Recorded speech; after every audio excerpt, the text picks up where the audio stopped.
नमस्कार, मी पंजाब डक. आज आहे 13 जून 2026. मी आहे इथं पातूर तेलगाव ते पातूर रोडवर बीड जिल्ह्यामध्ये आहे. आणि या ठिकाणून महाराष्ट्रातल्या शेतकऱ्याला एक अंदाज देणार आहे. शेतकऱ्यांनो, घाबरू नका. यावर्षी एल निनो वगैरे काही नाही, सगळ्याच्या पेरण्या होणार आहेत. मी म्हटलं होतं 7 ते 14 बऱ्याच भागातल्या पेरण्या होतील, लागवडी होती. तर तुरळक भागातल्या काय झालं, जिथं पाऊस पडला तिथं झाल्या. आणि तुम्हाला पाहू शकता, हे बीड आपलं माजलगाव तालुक्यामधले ही कापसाची लागवड बघा. हे संपूर्ण कापूस उगवलेले आहेत. हे यांच्या लागवडी देखील कापसाच्या झाल्या आणि कापूस उगवले. तर सगळ्यांचे काय होणार आहे, तर सगळ्यांचे अशाच पेरण्या होणार आहेत. आता 21 ते 30च्या दरम्यान, म्हणजे जूनच्या शेवटच्या आठवड्यात परत एकदा चांगला मोसमी पाऊस येणार आहे. त्याच्यामध्ये महाराष्ट्राच्या जवळजवळ सगळ्या भागाची पेरणी देखील होणार आहे आणि कापसाच्या लागवडी देखील होणार आहे. म्हणून माझं तरी म्हणणं आहे, शेतकऱ्यांनी घाबरू नये. एल निनो वगैरे काही नाही. काय होणार, सुरुवातीपासूनच मी म्हणलो ना, 3 टप्प्यामध्ये पाऊस पडणार आहे. एक 7 ते 14 म्हणजे आज 13 तारीख आहे, तर 7 ते 14 काही भागात पडेल. आणि त्याच्यानंतर काय होणार आहे की 21 ते जूनच्या शेवटच्या आठवड्यात पाऊस पडणार आहे.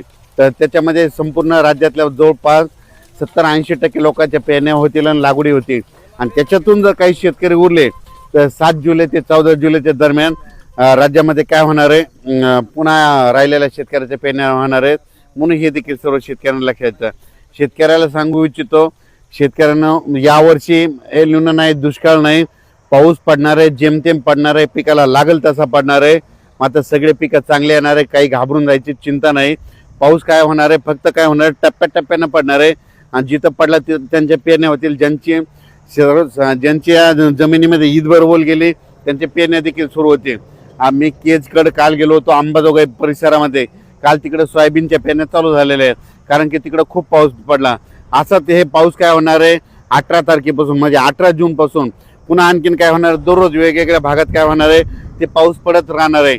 आणि ज्यांच्याकडे जास्त पाऊस होईल ते मग ते शेतकरी पेरणीचा निर्णय घेतील. पण शेतकऱ्याला सांगू इच्छितो, दुष्काळ वगैरे काही पडणार नाही. परत एकदा सांगतो, 2026ला सरासरी इतका पाऊस पडणार आहे, जेमतेम पडणार आहे. जूनमध्ये थोडाफार कमी राहणार आहे, जुलैमध्ये जास्त पडणार आहे, ऑगस्टला कमी राहणार आहे. आणि सप्टेंबर ऑक्टोबरमध्ये मात्र परतीचा पाऊस धुमाकूळ घालणार आहे. म्हणून हा अंदाज लक्षात घ्यायचा. तर मी म्हटलं होतं, आमच्या भागात देखील काही भागामध्ये धूळ पेरण्या झाल्या होत्या. तर काल आम्हाला खूप काल 12 तारखेला खूप पाऊस झाला. त्यांच्या देखील सरक्याला म्हणजे कापसाला जीवदान भेटलं. आता हे इकडे माजलगावकडे जात आहे, तर इकडे देखील हे संपूर्ण हे कापसं देखील या ठिकाणी उगवलेले आहेत. आणि यांना एक पाऊस पडला की झालं, यांचं संपूर्ण जमून जातं. तसंच सगळीकडे महाराष्ट्रामध्ये सगळ्या शेतकऱ्याची पेरणी होणार आहे. काही चिंता करायची गरज नाही. एल निनो नसता, काही नसतं. तुम्हाला सांगू इच्छितो, दरवर्षी काय झालं, निसर्ग 22 दिवस पुढे सरकला, थंडी 22 दिवस पुढे सरकेली, उन्हाळा 22 दिवस पुढे सरकला आणि पावसाळा 22 दिवस पुढे सरकला. मग दरवर्षी पाऊस कधी येतो, 7 जूनला येतो. तर दरवर्षी हे निसर्ग 22 दिवस पाऊस उशिरा येणार. म्हणून म्हणतो, दरवर्षी जूनच्या शेवटच्या आठवड्यात पेरणी होणार आहे. आणि यावर्षी देखील जूनच्या शेवटच्या आठवड्यात शेतकऱ्याची पेरणी होईल आणि सगळ्या शेतकऱ्याच्या लागवडी देखील होणार आहेत. म्हणून ही सर्वप्रथम शेतकऱ्यासाठी आनंदाची बातमी. शेतकऱ्यांना घाबरून जाऊ नका, पाऊस येत राहणार आहे. तुम्ही बघा, आता म्हणजे हे दररोज पाहताना हे 14 पासून पण देखील बऱ्याच भागामध्ये, आज देखील ना विदर्भामध्ये वर्धा, नागपूर, भंडारा, गोंदिया, चंद्रपूर, यवतमाळ, अमरावती, अकोला त्या परिसरामध्ये आज देखील म्हणजे ते आज 13 तारखेला देखील चांगल्या स्वरूपात विदर्भात, पूर्व विदर्भात पाऊस पडणार आहे. पश्चिम विदर्भात देखील काही भागामध्ये विखुरलेल्या स्वरूपात आज देखील पाऊस पडणार आहे. मराठवाड्यात देखील आज विखुरलेल्या स्वरूपात, सगळीकडे नाही पडणार पण भाग बदलत पावसाला सुरुवात होणार आहे. म्हणून हा अंदाज लक्षात यायचा. तसाच काय होणार आहे, हे पाऊस 18 जूनपासून दररोज एक दिवस वाढत वाढत असं चांगलं जाणार आहे. मग त्याच्यानंतर काय होणार आहे, 21 जून ते 29 जून संपूर्ण महाराष्ट्रामध्ये वेगवेगळ्या पाऊस पडणार आहे आणि सगळ्यांच्या पेरण्या होणार आहेत. म्हणून शेतकऱ्यांनी घाबरून न जाता फक्त धीर ठेवा. पाऊस येणार आहे, पाऊस पावसाचं काम करतो. म्हणून आपण देखील बरेच जण असे म्हणालेत की दुष्काळ पडेल, दुष्काळ वगैरे काही पडणार आहे. तुम्ही बघा, जूनच्या अखेर, जूनच्या आपण 1 जुलैला काय करू, परत एक अंदाज देऊ. संपूर्ण पेरण्या झालेले दिसतील. पण शेतकऱ्याला सांगायचं होतं, घाबरून जायचं कारण नाही. ओल जमिनीमध्ये ईदभर ओल गेल्याच्या नंतर तुम्ही तुमचा पेरणीचा निर्णय घ्या. आजच्यात एक मेसेज दिला जाईल. पण शेतकऱ्याला सांगू इच्छितो की पेरण्या 3 टप्प्यात होणार. पहिल्यापासून मी म्हणतो की 7 ते 14 एक टप्पा राहील. त्याच्यानंतर आता जे दुसरा टप्पा आहे ते 21 जून ते 30 जूनच्या दरम्यान एक पेरणीचा टप्पा राहणार आहे. म्हणून शेतकऱ्यांना जूनच्या शेवटच्या आठवड्यात पेरणी लागणार आहे. म्हणून हे अंदाज लक्षात द्यायचा आणि आपण आपली तयारी ठेवायची. आणि त्याच्यामधून समजा जूनच्या शेवटच्या आठवड्यामध्ये काही ठिकाणी डिझेल नाही भेटलं, ट्रॅक्टर नाही भेटले, कोणाच्या शेतामध्ये वापसा नसली तर त्यांना 10 जुलै ते 15 जुलैमध्ये जे पाऊस पडेल मग त्याच्यामध्ये शेतकऱ्याच्या पेरण्या होणार आहे. तर पाहू शकता हे मी इकडल्या माजलगाव परिसरामध्ये बीड जिल्ह्यामध्ये हे इकडं पाऊस पडलेला आणि ही इतकी जमिनीमध्ये ओल आहे बघा.